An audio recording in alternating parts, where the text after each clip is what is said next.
There's a moment in life when you begin to see beyond words, beyond surface behavior, into the deeper truth of human emotion. And when it comes to someone who is avoidant, you cannot judge love by what they saw, you must judge it by the pattern of their soul. Because here's the truth most people miss: the number one sign an avoidant is secretly in love with you is not how close they get, but the fact that they never truly let you go. Think about that. An avoidant person is wired for protection. Their heart has learned, consciously or unconsciously, that closeness equals pain. So what do? They build walls. They create distance. They convince themselves they don't need anyone. But love, real love, is a force that breaks through even the strongest defenses. So when someone who is built to run keeps returning to you, that is not chance. That is not convenience. That is connection. It means something inside them recognizes you as safe, as meaningful, as different from everything they've known before. Now here's where you need wisdom. Don't confuse their distance with lack of love. And at the same time, don't romanticize their inconsistency as commitment. You see, love is not just about feeling, it's about alignment.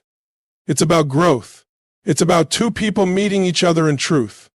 An avoidant may love you deeply, but still not know how to stay. And this is where your power comes in. You are not here to chase someone into loving you better. You are not here to prove your worth to someone who is afraid of their own heart. You are here to stand grounded in your value, to recognize love when it's present, but also to require that love rises to meet you. Because real connection is not just about someone coming back. It's about someone learning to stay. And sometimes the most transformative thing you can do is not to hold on tighter, but to hold yourself higher.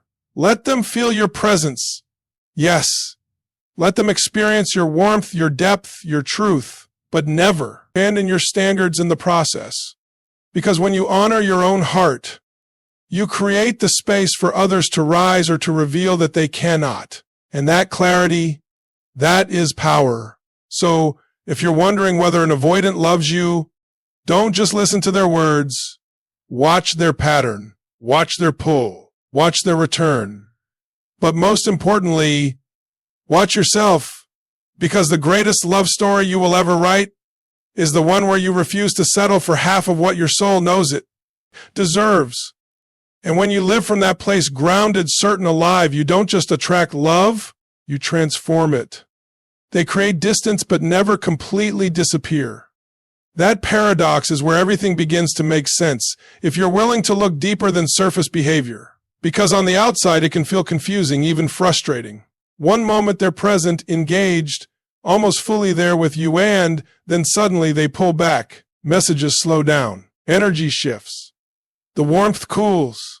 And your mind starts asking questions. Did I do something wrong? Are they losing interest? Is this connection fading? But what you're witnessing isn't a lack of feeling, it's a conflict within them. An avoidant person doesn't experience connection the way most people do. Where others feel comfort and closeness, they often feel pressure. Where others feel safety, they may feel vulnerability rising too fast. So when things start to deepen, when emotions become real, when attachment begins to form, that's when their instinct to protect themselves activates. Distance for them is not rejection, it's regulation. They step back not because they don't feel, but because they feel too much and don't know how to process it. It's like standing too close to a fire. You don't leave because you hate the warmth, you step back because it's becoming overwhelming. And yet, here's what reveals the truth. They don't vanish completely. They don't cut the cord for good. They don't disappear into indifference. Instead, they orbit. They reappear. They check in. They find subtle ways to stay connected without fully stepping into the depth of what they feel. That's not accidental. That's emotional attachment trying to coexist with emotional fear. Because if there were nothing there, no real connection, no deeper feeling, walking away would be easy. Clean. Final. But that's not what happens. Something keeps pulling them back toward you. Something within them recognizes your presence as meaningful, even if they don't consciously understand it. And this is where most people misinterpret the situation. They see the distance and assume disinterest. Or worse, they see the return and assume commitment, but it's neither of those extremes. It's a push-pull dynamic driven by an internal struggle, the desire for connection battling the fear of losing control, independence, or emotional safety. So they manage the only way they know how, by creating space, then reestablishing contact once they feel safe again. You'll notice it in the patterns. They may withdraw during moments of emotional intensity, after a deep conversation, after vulnerability is shared, after things start to feel real. And just when you begin to detach or accept their absence, they come back. Not always with grand gestures or clear declarations, but with presence just enough to reconnect, just enough to keep the thread alive. And that thread matters, because it tells you that, on some level, you've touched something within them that they can't fully walk away from. You represent something different, something that challenges their usual way of relating. And while that can be unsettling for them, it's also deeply compelling. But understanding this dynamic requires emotional maturity. Because if you take every step back personally, you'll find yourself caught in a cycle of doubt and overthinking. And if you cling to every return as proof of stable love, you may overlook the inconsistency that still exists. The key is to see the pattern for what it is, not a game, not manipulation, but a person navigating their own internal barriers. Their distance is a reflection of their fear, not your worth. Their return is a reflection of their feeling, not necessarily their readiness. And when you truly grasp that distinction, you stop reacting impulsively and start responding with awareness. They struggle to express feelings, yet show care through actions. And if you don't understand this pattern, you'll miss the truth that's right in front of you. Because most people are conditioned to recognize love through words. I miss you. I care about you. You matter to me. These phrases become the standard, the evidence, the reassurance. But for someone who is avoidant, words can feel like exposure. Speaking emotions out loud can feel like standing unprotected, like giving away control, like risking something they're not sure they can handle. So instead of saying what they feel, do what they feel. And here's where you need to sharpen your awareness. They may not tell you they're thinking about you, but they'll send you something that reminded them of you. They may not openly say they care, but they'll show up when it counts. They may not express affection in obvious ways, but they'll remember the small details, the things you casually mentioned, the moments that mattered to you. This is their language of connection. Subtle, indirect, but deeply intentional. And if you're only listening for words, you'll overlook the consistency in their behavior. You'll miss the quiet ways they invest in you, because their care is not always loud, but it is precise. Now, understand this clearly. Their difficulty with expression is not emotional emptiness. It's emotional protection. Somewhere along the way, they learn that expressing feelings leads to discomfort, rejection, or loss of control. So instead of developing the skill to communicate emotions freely, they develop the habit of containing them, managing them internally, translating them into actions rather than language. So when they do something thoughtful, when they go out of their way, when they make time despite their need for space, then they are truly appreciated. When they support you in ways that don't require emotional exposure, that is not casual. That is effort, because for them it's safer to act than to declare. But here's the challenge. Actions can be misread just as easily as words can be misused. You might question their intentions. You might wonder, why don't they just say it? And that question comes from a valid place, but it also comes from your emotional framework, not theirs. They're operating from a different internal system. One where feelings are real, but expression is risky. So they compromise. They show you instead of telling you. And sometimes those actions carry more truth than words ever could. Because words can be spoken without depth. Words can be used to impress, to convince, to maintain an image. But consistent action? That requires alignment.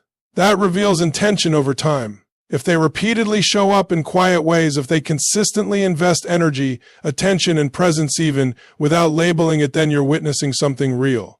But this is where your discernment becomes essential. Because while actions matter, clarity also matters. You don't ignore your need for communication. You don't silence your desire to feel understood just because they struggle to express themselves. Instead, you recognize both realities, their way of showing care and your need for emotional clarity, and that creates a different kind of interaction. You stop demanding that they suddenly become someone they're not, but you also stop minimizing what you need to feel secure and respected. Because growth doesn't happen through pressure, it happens through awareness. And when they begin to feel that their actions are seen, that their efforts are recognized without being forced into immediate verbal expression, something shifts. The pressure reduces. The fear softens. And over time, expression can begin to open, not because it was demanded, but because it became safe. So you learn to read beyond the surface. You pay attention to patterns, not just phrases. You notice how they show up, not just what they say. And in doing so, you begin to understand a deeper truth. Not all love speaks loudly, but that doesn't mean it isn't real. They pull away when things get emotionally intense. And if you don't understand this, you'll misread one of the most critical moments in the connection. Because intensity for most people feels like progress. When conversations deepen, when vulnerability increases, when emotional walls begin to lower, that's usually the sign that something real is building. It feels like closeness, like momentum, like you're moving toward something meaningful. But for someone with avoidant tendencies, that same intensity can feel like a loss of control. Not because they don't want connection, but because they don't yet feel safe inside it. So what happens? Just as things begin to deepen, just as you feel the bond strengthening, they retreat. And it can feel abrupt, confusing, even painful. One day they're open, engaged, maybe even sharing parts of themselves they don't usually reveal. And then suddenly, there's distance, less communication, less emotional availability. It's as if something shut down, but nothing actually broke. What you're witnessing is their nervous system responding to emotional exposure. For an avoidant person, vulnerability isn't just emotional, it's physiological. It activates a sense of risk. Their mind begins to associate closeness with potential overwhelm, dependency, or even loss of identity. So instead of leaning in, they instinctively create space to regain balance. This isn't a calculated move. It's a conditioned response. And the deeper the connection starts to feel, the stronger that response can become. Now here's where most people get caught in a destructive cycle. When they pull away, you feel the shift, and naturally you want to close the gap. You reach out more. You try to reconnect. You seek reassurance. You push for clarity. But to them, that increased pressure only amplifies the intensity they're already trying to escape. So they pull back even further, and suddenly, you're in a loop, one person pursuing closeness, the other creating distance, not because love isn't there, but because the pace and experience of that love feel misaligned. This is why awareness changes everything. When you recognize that their withdrawal is triggered by emotional intensity, not disinterest, you stop reacting in ways that escalate the situation. You stop chasing every moment of distance as if it's a sign of loss.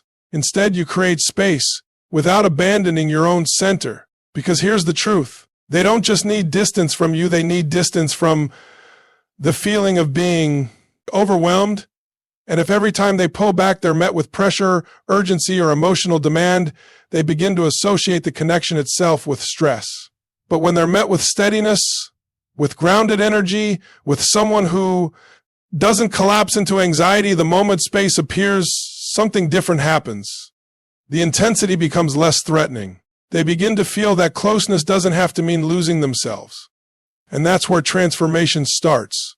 Now, this doesn't mean you ignore your needs. It doesn't mean you tolerate endless inconsistency or silence. It means you respond with clarity instead of panic. You understand the pattern, but you don't get trapped inside it. Because while their instinct is to pull away from intensity, your role is not to shrink the connection to keep them comfortable. It's to maintain your own emotional strength while allowing space for them to regulate. And over time, if growth is happening, that space becomes shorter. The recovery becomes quicker. The ability to stay present during emotional depth begins to expand. But it only happens when the connection stops feeling like a threat. So when they pull away in moments of intensity, don't rush to label it as rejection. Look deeper. Look at the timing. Look at the pattern. Because sometimes the very moment they step back is the moment they felt the most. They remember small details about you even if they act indifferent. And this is one of the most overlooked signals because it doesn't come wrapped in obvious emotion that shows up quietly, almost invisibly, unless you're paying close attention. On the surface, they may seem detached. Their tone might be neutral. Their reactions controlled. They may not lean into emotional conversations or openly express how much something meant to them. So it's easy to assume they're not as invested, not as present, not as affected. But then something subtle happens. They bring up a detail you mentioned weeks ago. They remember your preference. Your pair yero che ka, your story. They recall something you said in passing, something even you might have forgotten, and they reference it with precision. And suddenly you realize they were listening, not just hearing but absorbing. Because remembering is not a passive act. It requires attention. It requires presence. And most importantly, it requires interest. People don't store details about things they don't value. So when someone appears emotionally distant, mentally attentive, there's a deeper layer of engagement taking place, one that doesn't rely on outward expression. For an avoidant person, this is often how connection operates internally. They may not feel comfortable demonstrating affection in direct or obvious ways. They may not lean into emotional language or vulnerability, but their awareness sharpens around the person they care about. They notice patterns. They track what matters to you. They build an internal map of who you are quietly, without announcing it, and that map becomes their way of staying connected without exposing themselves. Because here's the truth. Emotional expression can feel risky, but observation feels safe. They can care without revealing. They can connect without declaring. They can stay engaged without stepping into vulnerability that feels overwhelming to them. So instead of saying, "I care about you," they show it through recognition. They remember your favorite food. They notice when your mood shifts. They recall important moments, dates, or challenges. And sometimes they'll act on those details, bringing something up, doing something thoughtful, offering something relevant, not with emotional intensity, but with quiet intention. And if you're only looking for overt affection, you might miss the significance of that. You might think, well, if they really cared, they'd say it. They'd show it more clearly. But clarity doesn't always come in loud forms. Sometimes it comes in consistency of attention. And attention, sustained, focused, intentional attention, is one of the purest indicators of where someone's energy is invested. Now, this doesn't mean you ignore the emotional distance. It doesn't mean you settle for confusion or lack of communication. It means you expand your awareness to include what's actually happening, not just what's being said. Because when someone remembers you in detail while appearing indifferent on the surface, it reveals a split between their internal experience and their external behavior. Internally, there is engagement. There is curiosity. There is a level of care that's being processed quietly. Externally, there is restraint. There is control. There is a limitation in how that care is expressed. And that gap, that difference between what they feel and what they show, is where misunderstanding often lives. If you interpret their calmness as disinterest, you may withdraw prematurely. If you ignore their lack of emotional expression entirely, you may overestimate their readiness. But when you hold both realities at once, when you see the subtle investment and the emotional limitation, you gain clarity. You stop guessing based on extremes and you start reading the full picture. Because the truth is, people reveal themselves in layers. Some do it loudly, with words and gestures that are impossible to miss. Others do it quietly, through attention, memory, and presence that doesn't ask to be noticed but speaks volumes when you truly see it. They keep coming back despite their fear of closeness. And if you really understand this pattern, you begin to see something deeper than inconsistency. You begin to see internal conflict in motion. Because walking away is easy when nothing is felt. When there's no emotional investment, no real connection, no VNU tier, yen ne, ikrat koya, pull distance becomes permanent. People leave and they stay gone. There's no return, no re-entry, no lingering presence. But that's not what happens here. They step back and Then they return, not always dramatically, not always with clear explanations. Sometimes it's subtle, a message, a check-in, a reappearance in your world as if the distance never fully severed the connection. And just when it feels like they've drifted too far, they find their way back again. That pattern is not random. It's the push and pull between what they feel and what they fear. Because an avoidant person doesn't lack the capacity for love, they struggle with the experience of it. Love, them, can feel disorienting. It challenges their usual sense of independence. It brings up emotions they don't fully know how to manage. It asks them to be seen in ways that feel unfamiliar, sometimes even unsafe. So they retreat to regain control. But here's the part most people overlook. Control doesn't erase connection. They can create distance physically, emotionally, even mentally, but if the attachment is real, it doesn't disappear. It lingers beneath the surface. It stays active even. In absence, and eventually that connection starts pulling them back. Not because they've suddenly resolved all their fears. Not because they've become fully ready. But because what they feel hasn't gone away. And that's where the return comes from. It's not always logical. It's not always consistent. But it's real. Something inside them recognizes the value of what they have with you, something different, something meaningful, something they can't easily replace or ignore. And so they come back into your orbit. Now this is where you need clarity more than anything, because repeated return can easily be mistaken for commitment. You might think, if they keep coming back, it must mean they're choosing me. And in a way, that's partially true. They are choosing to reconnect. But reconnection is not the same as stability. Returning is driven by feeling. Staying is driven by growth. And those are two very different things. An avoidant person can feel deeply and still struggle to remain consistently present. They can miss you, think about you, even care about you intensely and still pull away again when closeness begins to rise. So the cycle continues. Distance, return, distance, return.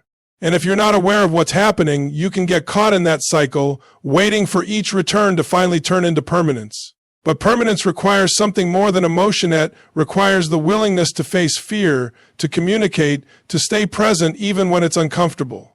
And not everyone is ready for that, no matter how strong the feeling is. So when you see someone repeatedly coming back into your life, don't just focus on the return, look at what happens after. Do they grow in their ability to stay? Do they become more open, more consistent, more willing to meet you in the connection? Or does the pattern repeat without change? Because the return shows you there is something there, but only change shows you whether it can become something real and lasting. And when you understand that distinction, you stop being pulled in by the emotion of the moment and you start seeing the truth of the pattern. And so when you step back and look at everything, not just the moments, not just the words, not just the distance or the return, you begin to see the full picture with clarity instead of confusion. You see that love, especially in someone who is avoidant, doesn't always arrive in the form you expected. It's not always loud. It's not always consistent. It's not always easy to receive, but it leaves patterns, real, undeniable patterns, if you're willing to look beyond the surface. And here's the deeper truth. Understanding someone else's way of loving is powerful, but understanding your own standards is transformational. Because at the end of the day, it's not just about whether they love you. It's about whether that love can meet you. It's about whether that connection can grow, expand, and become something that nourishes both of you, not just in moments of return, but in the consistency of presence. You are not here to decode someone endlessly while abandoning yourself in the process.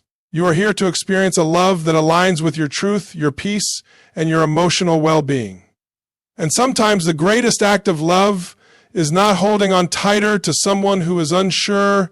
It's standing firm in your own certainty. It's recognizing that while you can have compassion for their fears, you must also have respect for your own needs. Because real love doesn't just pull you in, it builds with you. It doesn't just return, it remains. It doesn't just feel intense, it becomes safe, grounded, and real over time. So take this understanding not as a reason to chase, to fix, or to wait endlessly, but as a tool for awareness, a way to see clearly, a way to choose wisely, a way to love without losing yourself.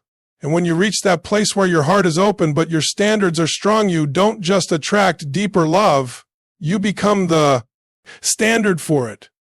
Thank you for being present, for being open, and for being willing to grow beyond confusion into clarity. Goodbye, and remember, your power is always in what you choose to accept and what you choose to become.